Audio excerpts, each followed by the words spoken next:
दोस्तों, आज हम जिस फैसले की बात करने जा रहे हैं वह सिर्फ एक सरकारी आदेश नहीं है। यह फैसला बिहार के अतीत, वर्तमान और भविष्य तीनों को एक साथ जोड़ देता है। यह खबर सिर्फ राजनीति या प्रशासन तक सीमित नहीं है, बल्कि हर उस घर तक पहुंचती है जहां कभी शराब ने शांति छीनी थी और हर उस गली तक जहां जहरीली शराब ने मातम फैलाया था। मुख्यमंत्री नीतीश कुमार के इस फैसले ने पूरे राज्य में एक अजीब सा माहौल बना दिया है। कहीं राहत की सांस है, कहीं गुस्सा है, कहीं डर है और कहीं लोग सिर्फ खामोशी से सोच रहे हैं कि क्या बिहार एक बार फिर उसी रास्ते पर लौट रहा है जिसे छोड़ने का उसने सपना देखा था। बिहार में शराबबंदी कभी सिर्फ एक कानून नहीं थी, यह एक उम्मीद थी, एक वादा था, खासतौर पर उन महिलाओं के लिए जिनके घरों में शराब ने हिंसा, गरीबी और डर को जन्म दिया था। जब शराबबंदी लागू हुई तब लगा कि अब हालात बदलेंगे, कमाई बच्चों की पढ़ाई में जाएगी, घर का माहौल सुधरेगा और गांवों कस्बों में शांति लौटेगी। शुरुआती दौर में बदलाव दिखा भी, कई परिवारों ने राहत महसूस की, महिलाओं ने खुलकर इस फैसले का समर्थन किया और बिहार देश भर में एक बड़े सामाजिक प्रयोग के तौर पर देखा जाने लगा। लेकिन वक्त के साथ तस्वीर बदलने लगी। कागजों से शराब जरूर गायब हुई, मगर जमीन से नहीं ठेके बंद हुए, पर अवैध धंधा फैलता चला गया। सीमावर्ती इलाकों से तस्करी बढ़ी, कच्ची और जहरीली शराब गांवों तक पहुंचने लगी और फिर वह दौर आया जब मौतें सुर्खियां बनने लगी। पूरे पूरे गांव उजड़ गए, माँ बाप ने अपने जवान बेटे खो दिए, बच्चों का भविष्य अंधेरे में चला गया और हर हादसे के साथ एक ही सवाल उठता रहा, क्या शराबबंदी ने समस्या खत्म की या उसे और खतरनाक बना दिया। इसी बीच प्रशासन पर दबाव बढ़ता गया, जेलें भरती चली गई, अदालतों में मामलों का अंबार लग गया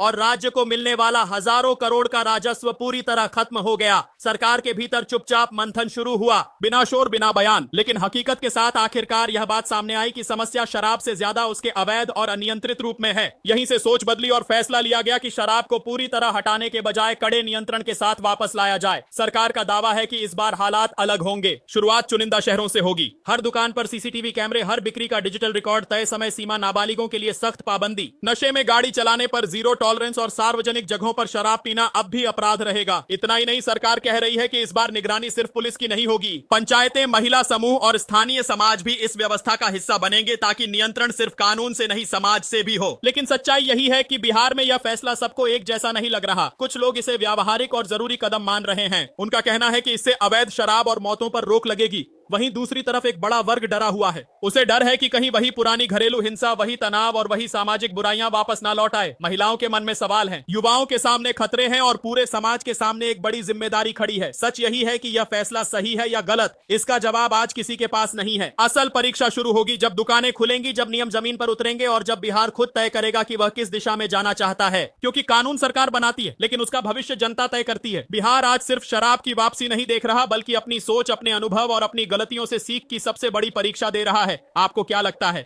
यह फैसला राहत बनेगा या पुराने जख्म फिर से खोल देगा? अपनी राय कमेंट में जरूर लिखिए और अगर आप बिहार की इस बदलती कहानी की हर सच्ची अपडेट, हर ग्राउंड रिपोर्ट और हर बड़ा खुलासा सबसे पहले देखना चाहते हैं तो चैनल को सब्सक्राइब करें और वीडियो को लाइक जरूर करें।